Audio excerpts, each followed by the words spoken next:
Hello everyone.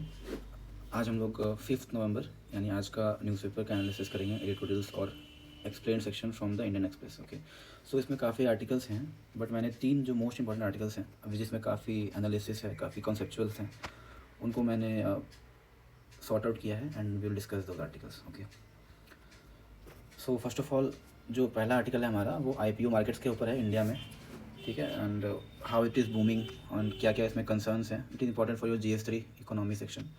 Then the second article is about the US sanctions on Russian oil. इसमें 3 parts हैं। ये article काफ़ी बड़ा है if you see on the left side, और इसमें अलग अलग डायमेंशंस को टच किया गया है। ये बहुत इंपॉर्टेंट है। 2025 मेंस में ये क्वेश्चन आया था कि how India's energy security shapes it's foreign policy. ये डायरेक्ट क्वेश्चन आया था। सो ऑयल डिप्लोमेसी यानी एनर्जी सिक्योरिटी जो एक इंपॉर्टेंट पार्ट होता है किसी भी नेशन का।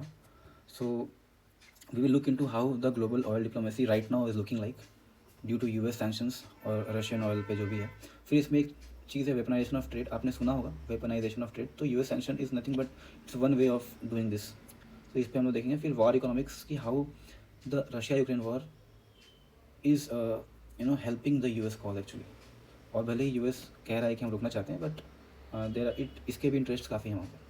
So we'll look into these articles, and the last one is about climate discourse, mitigation versus adaptation। एक डिबेट चलता रहता है क्लाइमेट एक्शन पे, ठीक है। इसके बारे में हम लोग डिस्कस करेंगे। बिल गेट्स ने रिसेंटली एक आर्टिकल रिलीज़ किया था जिसके ऊपर काफ़ी कंट्रोवर्सी हो रही है। So will look into it. ये तीनों ही काफ़ी इंपॉर्टेंट है मेल्स के पर्सपेक्टिव से। बाकी जो आर्टिकल्स हैं अगर आप न्यूज़पेपर पढ़ते हैं, नोट्स नहीं भी बनाते हैं तो भी चलेगा। आप एक बार they can be used as a passing reference आपके आंसर्स में। थोड़ा बहुत आप पढ़ोगे तो आपको पढ़ने में अच्छा लगेगा, बट एज सच उन पे नोट्स बनाने की ज़रूरत नहीं है। So I have not discussed those articles. Okay, so let's start. So the first article today is IPO markets in India. Okay, so ये GS3 इकोनॉमी के लिए इंपॉर्टेंट है, और इसमें कुछ टर्म्स हैं जो आपको प्रीलिम्स में भी हेल्प करेंगे। वैसे जो भी आर्टिकल्स आते हैं इकोनॉमी से रिलेटेड थोड़े ट्रिकी होते हैं, क्योंकि आपको वो सब्जेक्ट इकोनॉमी का थोड़ा सा टेक्निकल नॉलेज दे डिमांड। तो हम लोग कोशिश करेंगे कि जो भी टर्म्स आएंगे I will discuss them also, ताकि आपके कंसेप्ट भी क्लियर रहे और रिविजन होता रहे। So let's look into the article. So the article starts by saying that IPO market is booming. ठीक है, इंडिया में IPO मार्केट बूम कर रहा है। तो how can we say it is booming? So there are some indicators, right. So first is the type of companies, ठीक है। तो वी हैव सीन कि इसमें LG इलेक्ट्रॉनिक्स, टाटा कैपिटल वगैरह, ये सब काफ़ी एंथुजियास्टिकली काफ़ी एंथुजियाज्म शो कर रहे हैं इसमें। प्लस एडिशनली जो small and mid size companies हैं वो भी आपको देखने को मिल रही हैं, लाइक स्टार्टअप्स। आपने सुना होगा रिसेंटली कुछ मतलब पिछले कुछ सालों में लेंसकार्ट ने अपना IPO ले आया था। Then there was Groww app, right. Then there was so you see this is fintech. Grow is a fintech, right, and Lenskart is a eyewear company। तो जो हमारे पास एक ब्रॉड स्पेक्ट्रम आ रहा है, काफ़ी रेंज की कंपनीज हैं जो IPOs में आ रही हैं, and they are tapping into primary markets. ठीक है, प्राइमरी मार्केट्स क्या होते हैं वी विल डिस्कस। सो दूसरा क्या इंडिकेटर है कि ग्लोबली इंडिया, US और चाइना, इन तीनों ने मिला करके पिछले साल most of the IPO activity record किया है। सबसे ज़्यादा IPO साइन हुए हैं इंडिया, US, चाइना में, तीनों मिला के। सो ये 3 countries are combined, they account for more than the rest of the world. So this is significant, right. Third indicator is कि जो इन्वेस्टर्स हैं, सो जब कंपनी IPO निकालती है तो कोई तो होगा जो IPO को खरीदेगा, उनके शेयर्स को खरीदेगा, राइट। तो जो इन्वेस्टर्स हैं they are ranging from both institutional, like कोई बैंक हो गई या वेंचर कैपिटल फर्म्स हो गए, sorry not venture capital but हाँ इंस्टीट्यूशनल इन्वेस्टर्स लाइक बैंक्स और फाइनेंशियल फर्म्स, या फिर रिटेल इन्वेस्टर्स, ये दोनों होते हैं। तो देखा गया है कि रिटेल इन्वेस्टर्स और इंस्टीट्यूशनल इन्वेस्टर्स, ये दोनों का जो पार्टिसिपेशन है वो काफ़ी इंक्रीज़ हुआ है, ठीक है। दूसरी चीज़, इसमें टीयर टू सिटीज़ में भी काफ़ी इंक्रीज देखा गया है अमॉन्ग इन्वेस्टर्स, ठीक है। उसके बाद नेक्स्ट थिंग इज़ कि जो हमारा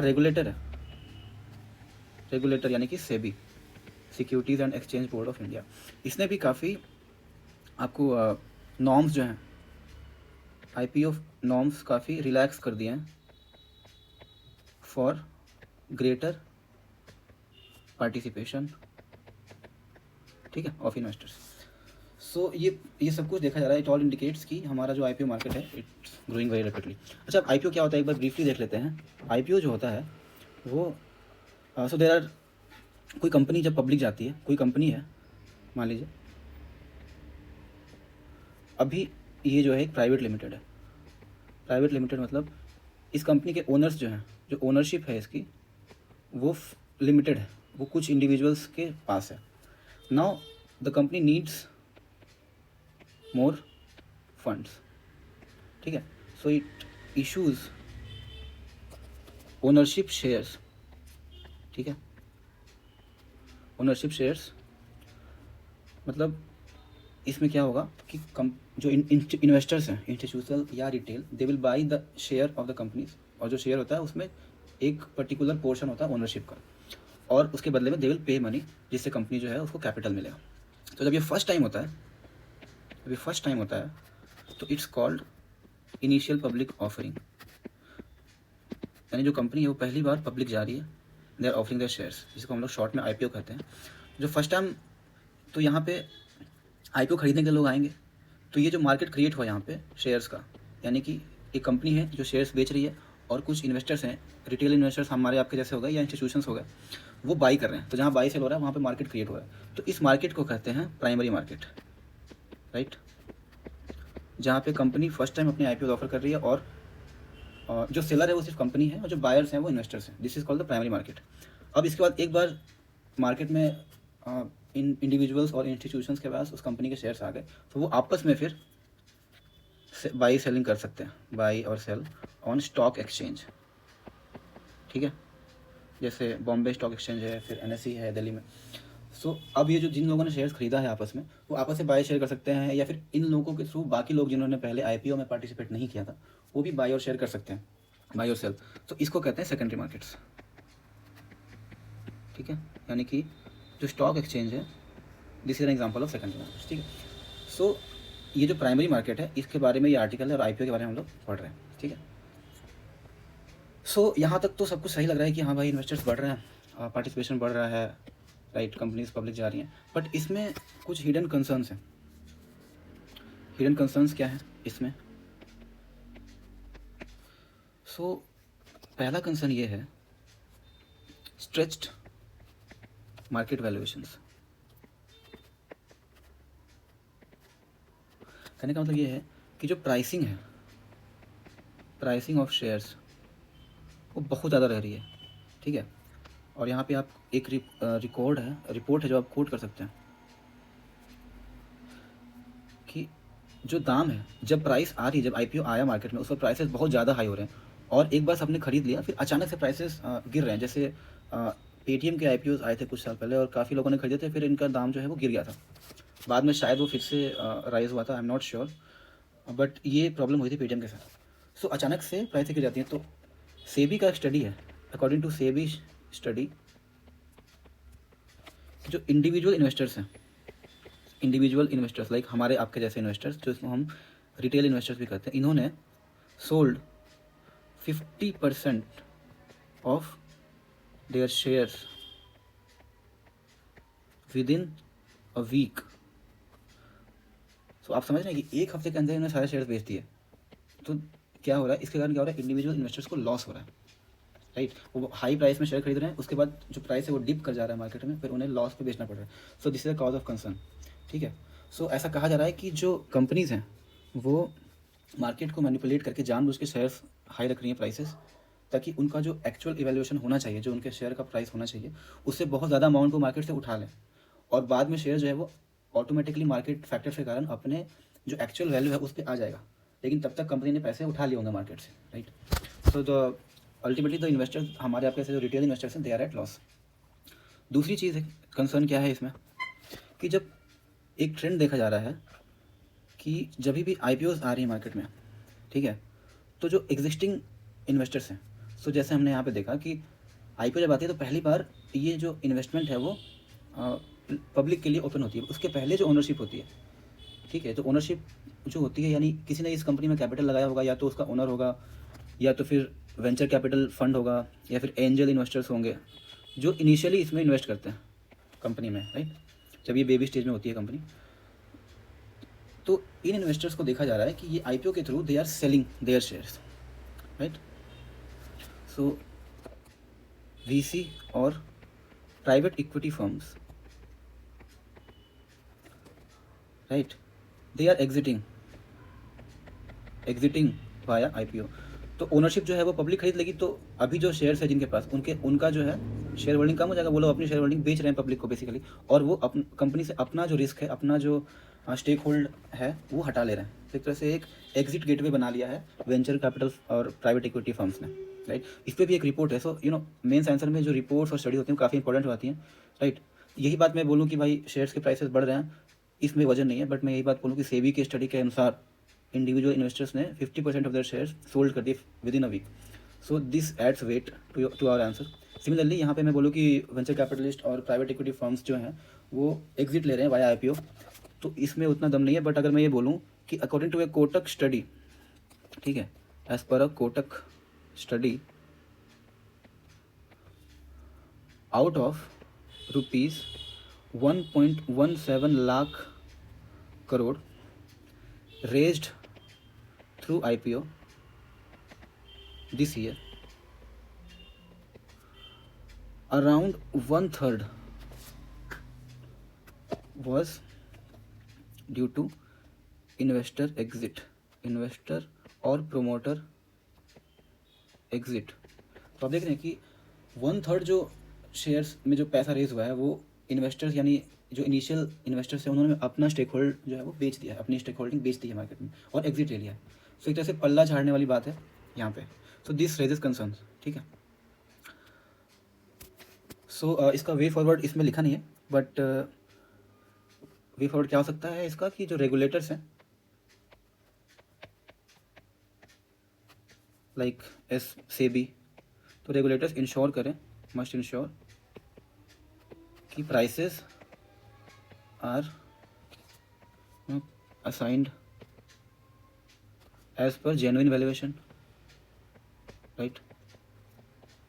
और दूसरी चीज़, इन्वेस्टर अवेयरनेस बढ़ानी चाहिए, राइट, ताकि जो लोग इन्वेस्ट करें, जो लोग IPO खरीद रहे हैं, उनको नॉलेज हो मार्केट के बारे में कि क्या चल रहा है।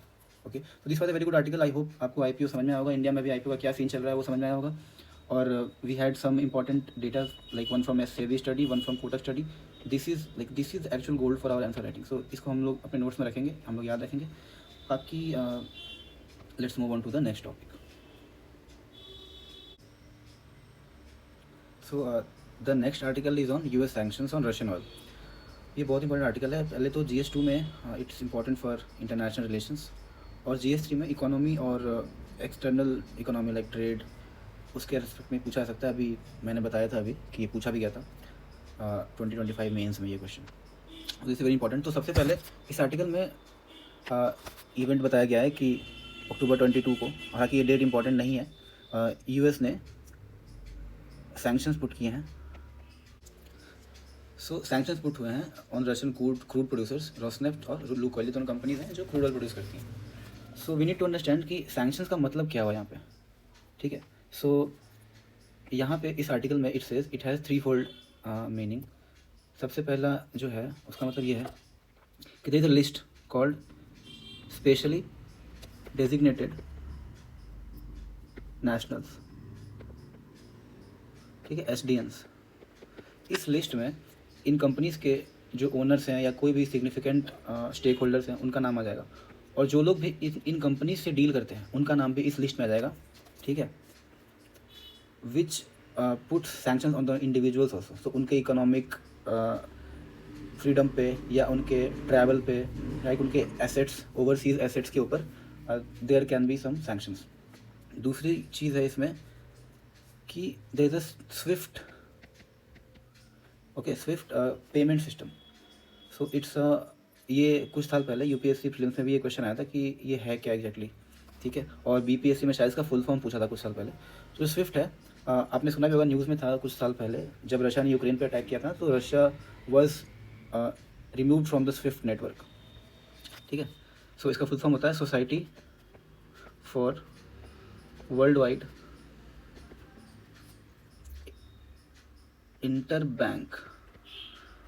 इंटरबैंक फाइनेंशियल टेलीकम्युनिकेशन, ठीक है। सो इस नेटवर्क से उनको हटाया जाता है। ये करता क्या है, it enables cross border payments. तो इस नेटवर्क से उस एंटिटी को और एसोसिएटेड इंडिविजुअल्स को निकाल दिया जाता है।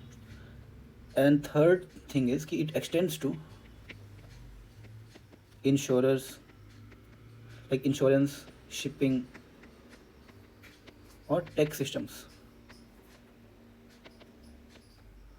You know. सो कंप्लीटली जो सप्लाई चेन है, ठीक है, इन एंटिटीज़ का जो भी सप्लाई चेन है वो पूरी तरह से डिस्टर्ब हो जाता है, ठीक है। सो बेसिकली उनको इन ऑपरेटिव स्टेट में छोड़ देते हैं ये sanctions. So what do sanctions mean? So we have 3 points about that. तो इसका एग्जांपल है एक इंडिया में।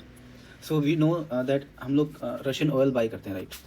सो एक गुजरात में Nayara, I hope I am pronouncing it correctly, Nayara और नयारा एनर्जी एक रिफाइनरी है, राइट, गुजरात में, ठीक है। सो इस रिफाइनरी में देयर इज़ जो सॉफ्टवेयर सिस्टम्स हैं that are taken care of by Microsoft, ठीक है। सो बिकॉज हम लोग रशियन ऑयल परचेज करते हैं, तो माइक्रोसॉफ्ट ने क्या किया था कि इसके सिस्टम्स को अपने सारे ऑपरेशंस यहाँ पे शट डाउन कर दिए थे, ठीक है। तो इसने शट डाउन कर दिए थे, क्यों? बिकॉज ये रिफाइनरी है and we buy Russian oil, ठीक है। और माइक्रोसॉफ्ट जो है वो एक यूएस कंपनी है, राइट। सो यू सी कि हमारा जो एनर्जी सिक्योरिटी है वो कितना वल्नरेबल हो जाता है due to these sanctions, right.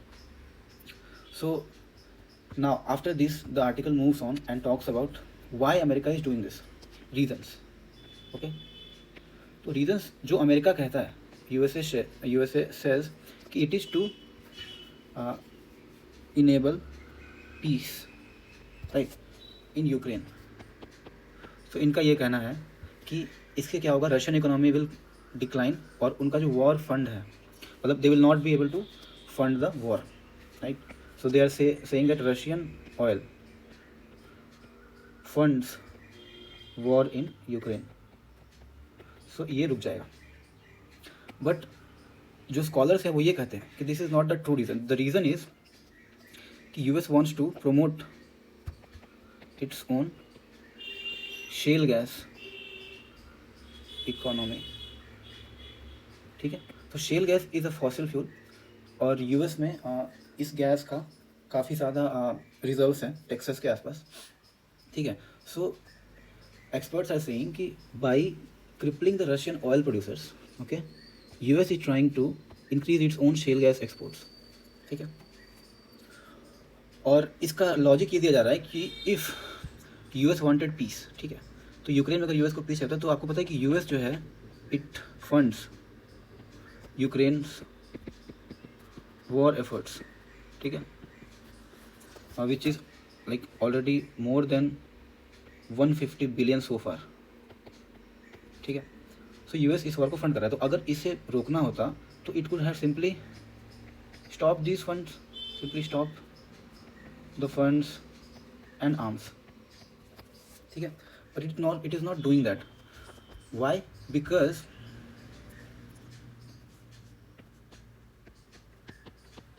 Because the war economy helps US, क्योंकि आपको पता है यूएस जो है उसका जो डिफेंस पॉलिसी है, तो यूएस बहुत बड़ा आर्म्स मैन्युफैक्चरर है, राइट, और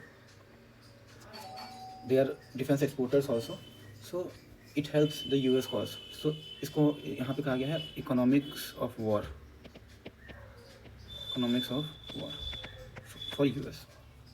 ठीक है, नाउ तो what US is doing is, इसको डिटेल में देखते हैं कि एक बार ग्लोबल ऑयल मार्केट्स किस तरह से इन्फ्लुएंस होंगे इस चीज़ से, उसको देखते हैं। So there are different types of crude oil in the market. ठीक है, जैसे कि एक है आपका रशियन यूराल्स क्रूड, ठीक है, एक है आपका यूएस का वेस्ट टेक्सास इंटरमीडिएट, ठीक है, WTI। ये है टाइप्स ऑफ क्रूड, ये यूएस से ये क्रूड प्रोड्यूस होता है, ये रशिया से ये क्रूड ऑयल प्रोड्यूस होता है। तो they are major crude oil suppliers, right. So normally जो रशियन यूराल्स क्रूड है वो $60 के आसपास ट्रेड करता है, पार्डन सॉरी, ये जो है $55 पर बैरल के ऊपर ट्रेड करता है, और इसका जो प्राइस होता है वो होता है $60 के टर्म्स। तो by doing this thing US क्या कर रहा है, अभी सैंक्शंस लगेगा इस पर, तो क्या होगा, इसका जो है प्राइस वो बढ़ जाएगा, राइट। तो ये प्राइस बढ़ेगा, इट मीन्स जो यूएस वाला जो ऑयल है it will become more competitive. So ये यूएस का स्ट्रैटेजी। अब ये जो रशियन यूराल्स क्रूड है, this is around 10% of world's crude oil supply.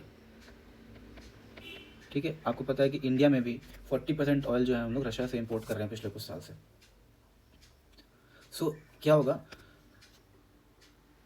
By putting sanctions what US will do, it will lead to scarcity of oil in the global markets, right. So क्या होगा कि जो prices हैं वो around 10, 15 या $20 बढ़ जाएंगे। सो क्या होगा कि जो यूएस शेल है ये कॉम्पिटिटिव हो जाएगा, right, due to this price rise. तो ये इसका स्ट्रैटेजी है, ठीक है। तो इसको एक टर्म दिया जाता है which is very common, it's called weaponisation of trade, right, या इसको कहा जाता है सैंक्शन डिप्लोमेसी। ठीक है, तो ये सब कीवर्ड्स आप मेंशन कर सकते हैं as a passing reference on these topics. So but ये जो यूएस का स्ट्रैटेजी है इसमें कुछ लूप होल्स हैं, ठीक है, loopholes in this strategy. क्या है loopholes? So first of all कि यूएस का जो प्रोडक्शन कैपेसिटी है वो लो है, इज़ लो। एग्जाम्पल इसमें डेटा दिया हुआ है कि 2024 में, now again we use these data points to substantiate our points, ठीक है, इससे आंसर में हमारे वैल्यू बढ़ जाती है। इन 2024 US had $60 billion of crude oil deficit, right, that means it imports more than exports, ठीक है। तो आप जब खुद ही इंपोर्ट ज़्यादा कर रहे हैं तो how do you plan on exporting to the rest of the world. और ये जो रशियन ऑयल कंपनीज़ के एब्सेंस में जो स्कार्सिटी क्रिएट होगी, आप कैसे उसको मैच करो जब आप खुद ही एक डिफिसिट में रह रहे हो, तो ठीक है। सेकंड चीज़ है वो है टाइप ऑफ ऑयल, टाइप या क्वालिटी कह लो ऑफ क्रूड ऑयल, ठीक है। तो जो यूएस का जो शेल है that is light sweet shale oil. ये जो टर्म्स है लाइट स्वीट, ये डिपेंड करते हैं कि उस क्रूड ऑयल में सल्फर कंटेंट कितना है और अलग कुछ कंपोनेंट्स के ऊपर इसको इस तरह से क्रूड ऑयल के कॉन्टेक्स्ट में ये सब टर्म्स यूज़ करते हैं, लाइट स्वीट सार इस टाइप से। सो यूएस का जो है वो लाइट और स्वीट शेल ऑयल है, जबकि अमेरिका यूएस के अपने डोमेस्टिक जो रिफाइनरीज हैं they are build for heavier oil, एक हैवियर ऑयल। तो यूएस के खुद के जो डोमेस्टिक रिफाइनरीज हैं वो खुद ही ज़्यादा लाइट ऑयल यूज़ नहीं कर पाएंगे यूएस का, राइट। सो डिमांड उनकी कम है उनके प्रोडक्ट्स की। सो सिर्फ सामने वाले को सैंक्शन करके how do they plan on eliminating these loop holes. और थर्ड जो है इनकी रिफाइनिंग कैपेसिटी जो है वो भी लो है, ठीक है। सो ये कंसर्न्स लूप होल्स हैं इस यूएस सैंक्शंस वाली स्ट्रैटेजी में. Now what effects does it have on India. ठीक है, तो इंडियन पर्सपेक्टिव से अगर उसको हम देखें, सो यहाँ पे हमने देखा है कि we have started cutting Russian crude purchase. So due to these sanctions, ठीक है, इंडिया ने बहुत ज़्यादा नहीं बट फिर भी धीरे धीरे we have started reducing our dependence on Russian crude oil because of fear of sanctions. क्यों, why do we fear sanctions? क्योंकि सबसे पहले हमारी dependency on American software for refineries, refinery installations. जैसा कि हमने स्टार्टिंग में देखा था गुजरात में नायरा एनर्जी और माइक्रोसॉफ्ट के साथ जो इशू हुआ था. सेकेंड चीज़ क्या है कि we are a highly import dependent nation. यानी हम लोग around 85% of petroleum oil we import, right. So इस कारण से वल्नरेबिलिटी रहती है हमारी. So we are afraid of this sanction. तो हम लोग को थोड़ा सा कॉशियस रहना पड़ेगा.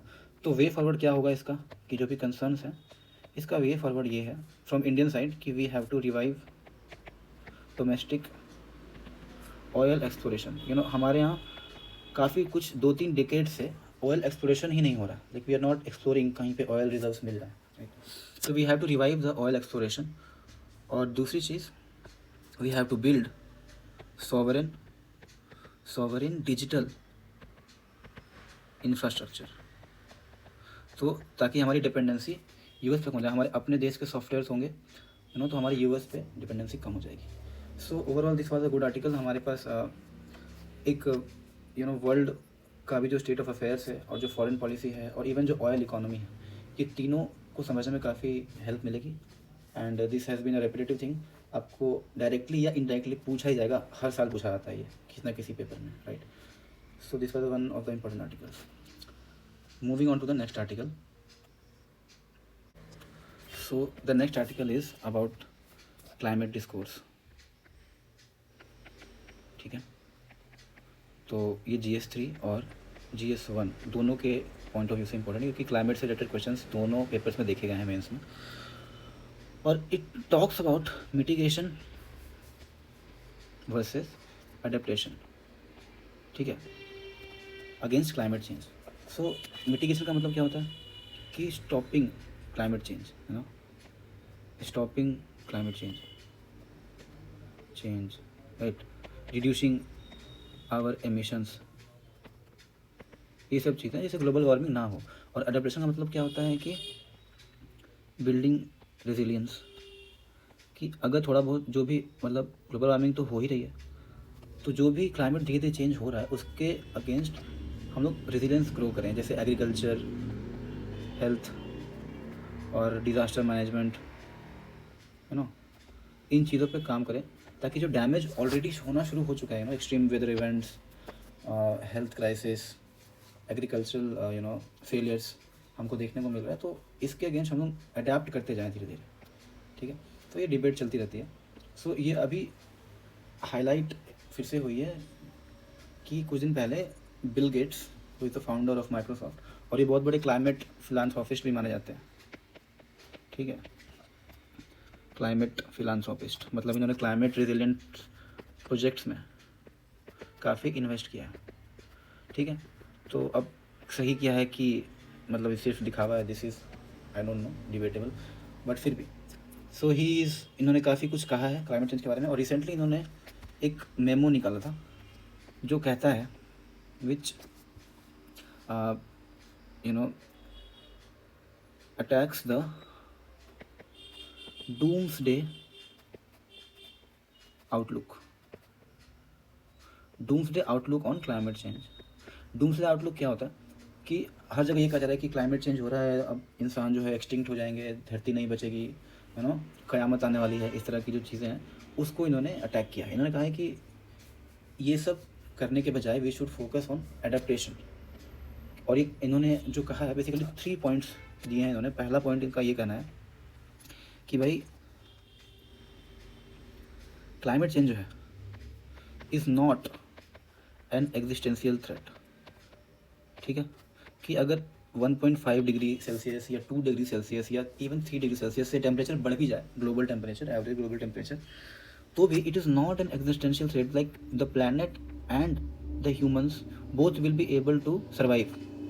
तो कुछ ख़त्म नहीं होने वाला, इनका ये कहना है। दूसरी चीज़ उन्होंने कही है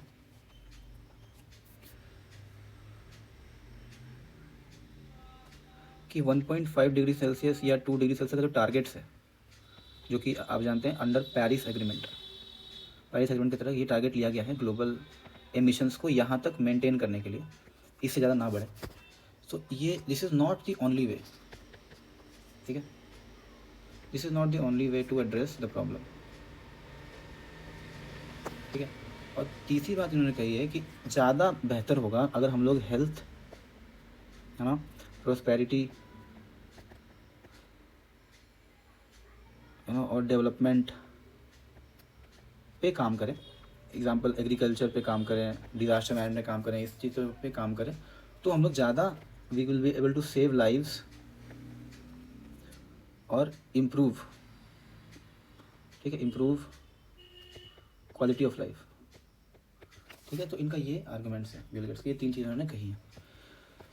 सो बट अभी जो करंट सिनेरियो है, ग्लोबल सिनेरियो, वो माइग्रेशन की तरफ मिटिगेशन की तरफ ज़्यादा टिल्टेड है, ठीक है। तो इनका ये जो पॉइंट्स हैं, इन तीनों को क्रिटिसाइज़ किया गया। इसका क्रिटिसिज्म क्या है कि पहला पॉइंट कहते हैं, एक क्लाइमेट इकोनॉमिस्ट हैं माइकल मान, इनका कहना है, एक बहुत इन्होंने एक बात कही जो ये हम लोग क्वेश्चंस में पॉइंट भी कर सकते हैं। ये कहते हैं कि no way to reboot the planet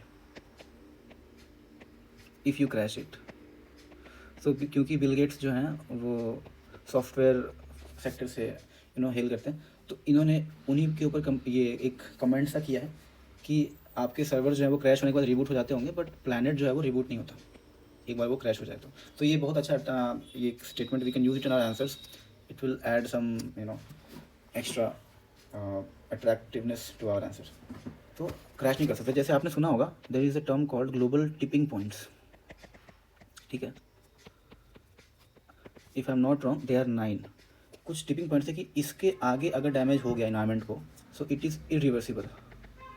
जैसे अगर अमेजोनियन रेन फॉरेस्ट वो एक थ्रेशोल्ड से ज़्यादा कट गए तो फिर वो कभी रिवर्स नहीं हो सकता वो डैमेज, है ना।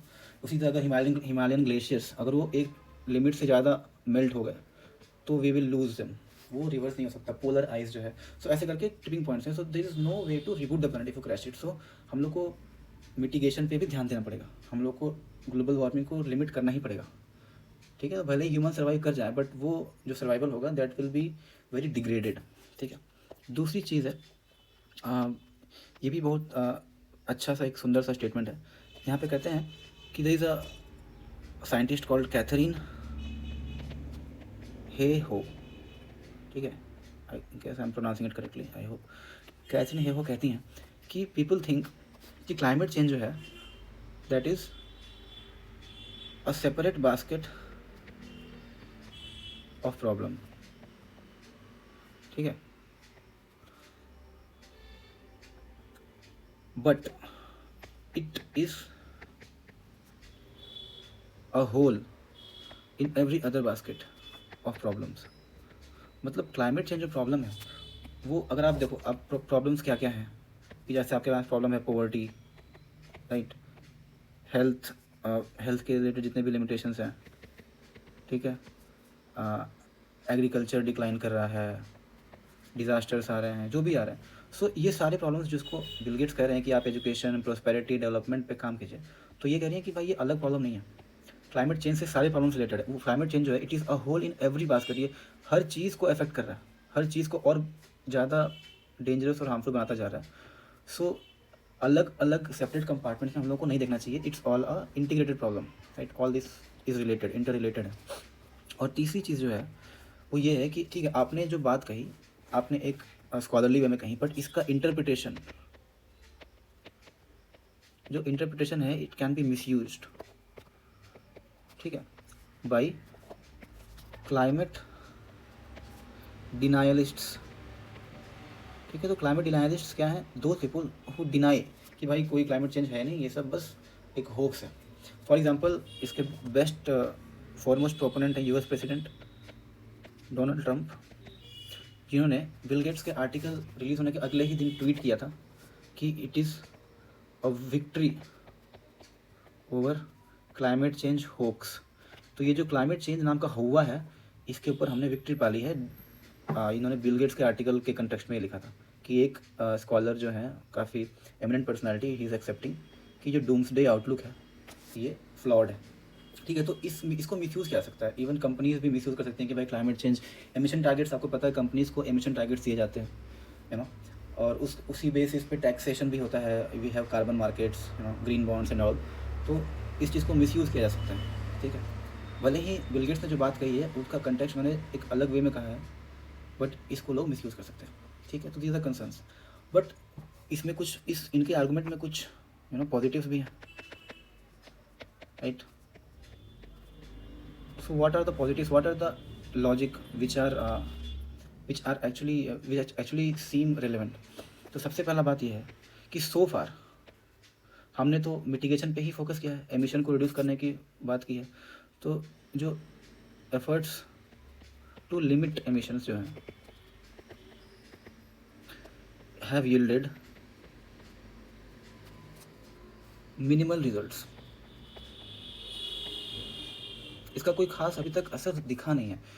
कैसे नहीं दिखा है? तो इस पॉइंट को हम लोग सब्सटेंशिएट करने के लिए एक डेटा पेश करेंगे कि जो IPCC है, inter governmental panel of climate change, जो साइंटिफिक या रिसर्च बॉडी कर सकते हैं, इसका 6th असेसमेंट रिपोर्ट आया था। इसके हिसाब से कि फॉर 1.5 डिग्री टारगेट्स, ठीक है, 1.5 डिग्री तक टेम्परेचर राइज को रोकने के लिए जो टारगेट है हमारा, उसके लिए we need at least 43% decline in emission levels by 2030। But estimates जो है वो ये है कि 2% reduction is difficult to achieve. तो आप समझ रहे हैं कि जो टारगेट है हमारा वो उसके लिए 2030 तक 43% डिक्लाइन होने चाहिए एमिशंस में। बट साइंटिफिकली जो हमारे पास अभी टेक्नोलॉजी है और जो हमारा ग्लोबल क्लाइमेट एक्शन जिस पेस पे चल रहा है, उसके हिसाब से 2% डिक्रीज भी डिफिकल्ट होगा।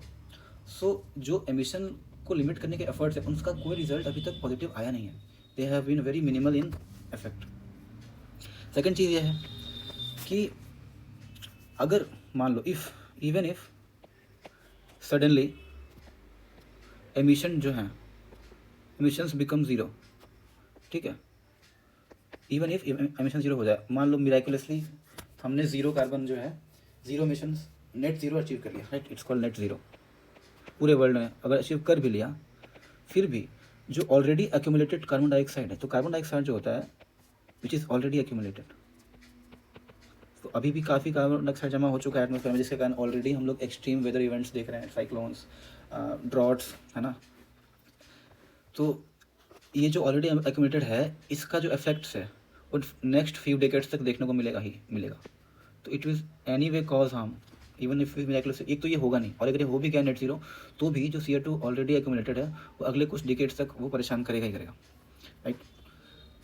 And the third point is कि जो मिटिगेशन है, यानी एमिशंस को रिड्यूस करना, हाँ, क्लाइमेट चेंज को रोकना, ये जो है ये प्रोवाइड करता है long term benefits, right, long term global benefits. तो ये जो बेनिफिट्स होगा ग्लोबली होगा और लॉन्ग टर्म है, मतलब कुछ डिकेड्स या कुछ 50-60 साल के बाद शायद देखने को मिले इसका इफेक्ट। बट जो एडेप्टेशन है इट प्रोवाइड्स इमीडिएट बेनिफिट्स कि भाई अगर हमने कोई क्लाइमेट रेजिलिएंट एग्रीकल्चर टेक्निक ढूंढ लिया तो इसी साल से एग्रीकल्चर जो है वो इम्प्रूव हो जाएगा। अगर हमने डिजास्टर मैनेजमेंट का कोई तरीका ढूंढ लिया तो हम लोग इसी साल से सारे डिजास्टर जो है उसको मिटिगेट कर पाएंगे, उसके इफेक्ट्स को कम कर पाएंगे, लोगों को बचा पाएंगे। इमीडिएट है प्लस लोकल भी है। तो जो हमारे for example small island developing states हैं, ये लोग सबसे ज़्यादा जो लोअर इनकम कंट्रीज़ हैं, ठीक है, ये सबसे ज़्यादा वल्नरेबल हैं क्लाइमेट चेंज के इफेक्ट्स को लेकर। जो आपको आइलैंड नेशन से उनको डूबने की वो सबमर्ज हो जाएंगे ऐसा कहा जा रहा है इस सेंचुरी तक। और जो लो इनकम कंट्रीज़ हैं उनको सबसे ज़्यादा दिक्कत है, उनके पास टेक्नोलॉजी नहीं है उतनी कि वो ग्रीन टेक्नोलॉजी पे जा सकें। तो ये सबसे ज़्यादा ये वल्नरेबल रहते हैं। तो जो अडेप्टेशन का जो एफर्ट्स है वो इनको डायरेक्टली हेल्प करता है। तो ये जो मोस्ट वल्नरेबल नेशंस हैं, so that's why they support this. ठीक है, सो आर्गूमेंट्स भी है इसके, और इसमें एक केस स्टडी दिया होगा इन्हीं आर्गूमेंट्स को सपोर्ट करने के लिए कि एक केस स्टडी है चाइना का। ठीक है, तो केस स्टडी आप आंसर्स में लिख सकते हैं, it makes your answer even more heavy, काफ़ी वेटेज बढ़ा देता है। तो चाइना ने क्या किया, इसका जो एनुअल एमिशंस था वो इंक्रीज़ किया बाई 4 टाइम्स, मतलब सिंस 1990 से लेकर अभी तक 4 गुना बढ़ गया है एमिशंस, एनुअल एमिशंस। ठीक है, बट साइमल्टेनियसली इन्होंने क्या किया, अपना डेवलपमेंट किया, राइट, और क्लीन टेक्नोलॉजीज़ का कैपेबिलिटी ग्रो किया। ठीक है, और it deployed more renewable energy capacity. ठीक है, more renewable energy capacity than the rest of the world put together. ठीक है, तो इन्होंने हालांकि एमिशंस बहुत किए 1990 से लेकर अभी तक, मतलब पिछले 3 डिकेड्स कह सकें आप रफली, बट इन्होंने डेवलपमेंट पे फोकस किया और क्लीन टेक्नोलॉजीज़ की कैपेबिलिटी डेवलप की, और इनका जो रिन्यूएबल एनर्जी कैपेसिटी है वो पूरे वर्ल्ड को मिला दें उससे भी ज़्यादा है अकेले। सो नाउ अब इन्होंने जाकर के they have announced to decarbonise. अब इन्होंने बोला है कि हम लोग डीकार्बोनाइज करेंगे। नाउ अब क्या हुआ कि इन्होंने वो कैपेबिलिटी डेवलप कर ली है, तो they can easily do it now, और they will be able to do it much faster than any other nation, much faster than the rest of the world. Okay, so ये case study है जो इस argument को support करता है कि पहले डेवलपमेंट और कैपेबिलिटीज़ को ग्रो किया जाए और बाद में we will be able to decarbonise much faster. ठीक है, इवन इसको इंडिया भी सपोर्ट करता है। इंडिया का क्या पोजीशन है वो देखते हैं। सो इंडिया ने भी इकोनॉमिक सर्वे 2024 में ये बात कही थी कि development goals have been downgraded and reduce to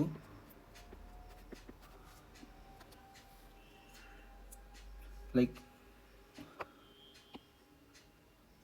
सो इस पे इंडिया का क्वेश्चन क्या है कि इकोनॉमिक सर्वे 2024 में इंडियन गवर्नमेंट का ये पोजीशन था कि डेवलपमेंट गोल्स जो हैं वो डाउनग्रेडेड हो चुके हैं, और एमिशन रिडक्शन जो है, एमिशन रिडक्शन को पिनेकल बना दिया गया है ऑफ ऑल इकोनॉमिक पॉलिसीज़। ठीक है, जो कि सही नहीं है। तो हम लोग क्या एडवोकेट करते हैं, हम लोग कहते हैं मिशन लाइफ। ठीक है, इसके ऊपर कभी आर्टिकल आएगा टेल में, इट्स वेरी इंपॉर्टेंट, क्वेश्चन भी आते हैं इसमें। तो एक होलिस्टिक वे में हम लोग को लेके चलना चाहिए। ठीक है, और which includes development along with right nature. ठीक है, सो ये इंडिया का पोजीशन है। सो इस आर्टिकल में होपफुली आपको ये सब चीज़ें क्लियर हो गई होंगी, मिटिगेशन वर्सेस एडेप्टेशन का जो डिबेट है, फिर बिल गेट्स का जो पोजीशन है अबाउट द डूम्सडे आउटलुक। ये सब keyword you have to drop in your answer, this makes your answer look scholarly, और आपको कम वर्ड्स में आप अपने थॉट्स को बेटर एक्सप्रेस कर पाते हैं। These terms can help you. इनके 3 जो आर्गुमेंट्स उन्होंने दिए हैं उनका क्या क्रिटिसिज्म है, और ये सब भी keywords, for example this is global tipping points, ये फिर माइकल मैन का जो स्टेटमेंट है, no way to reboot the planet if you crash it, right. फिर climate change is not a separate basket, it is a hole in every other basket. फिर climate denialists like Donald Trump जो deny करते हैं। तो these words are and this point the keywords are very important. IPCC का 6th report we can quote for 1.5 degree target, और so and so. So a case study if we can drop in our answer about China. So this is very helpful. This adds a lot of value in our answers. ठीक है, and then we can finally quote the economic survey 2024 and India's position on adaptation versus mitigation debate. ठीक है, so this was about this article.